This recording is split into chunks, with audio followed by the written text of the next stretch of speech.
Narito na naman po ang inyong kabesi para ibahagi sa inyo ang mga benepisyo ng malunggay.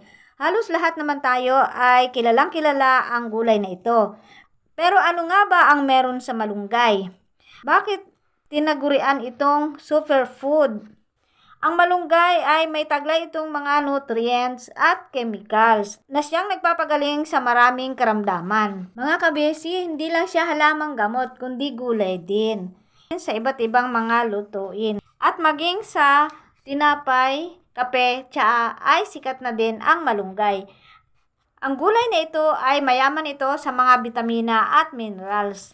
Ito ay may vitamin A, vitamin C, vitamin B1, B2, B3, B6, at mayroon din itong calcium, iron, protein, carbohydrates, potassium, phosphorus, amino acids, folate, photochemicals at phytochemicals. Ang malunggay ay mabuti din ito sa mga nanay na bagong panganak dahil nagpaparami ito ng gatas.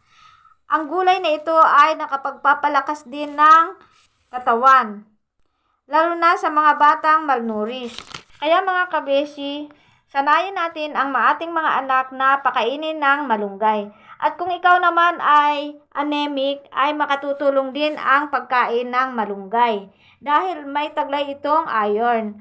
Ang malunggay ay nagpapatibay din ito ng buto dahil mayroon itong calcium na mas higit pa kaysa gatas ng baka at panlaban din ito sa osteoporosis. O di ba? Nakakamangha ang malunggay mga kabesi. At idagdag pa natin ito. Ang malunggay ay antioxidant na lumalaban sa stress at anti-aging. Pinababagal nito ang pag-edad ng katawan at iwas kulubot. Sa mga nahihirapan mga kabesi sa pagdumi, mabuti ang malunggay.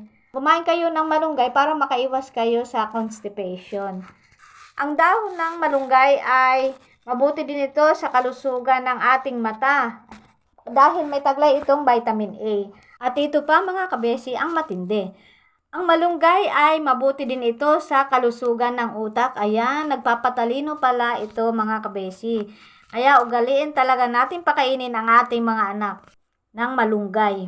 Natatalas nito ang kaisipan at makaiwas sa Alzheimer's disease. Ayan, sa mga may edad na, kailangan din po natin itong kainin. Ang malunggay ay anti-cancer din dahil may taglay itong phytochemical at antioxidant effect. Pinoprotektahan nito ang cells upang hindi mapinsala ng free radicals laban sa sakit na cancer. Sa ngayon mga kabesi, available na po ang malunggay capsule sa mga drugstore.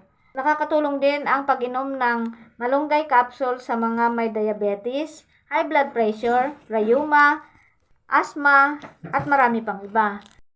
Bagamat nasa malunggay na lahat, ay ugaliin pa rin po natin na magpatingin sa mga doktor. Sana po ay nakatulong po ako sa inyo. Abangan nyo po ang mga susunod ko pang mga vlog. Salamat sa patuloy ninyong pagsuporta.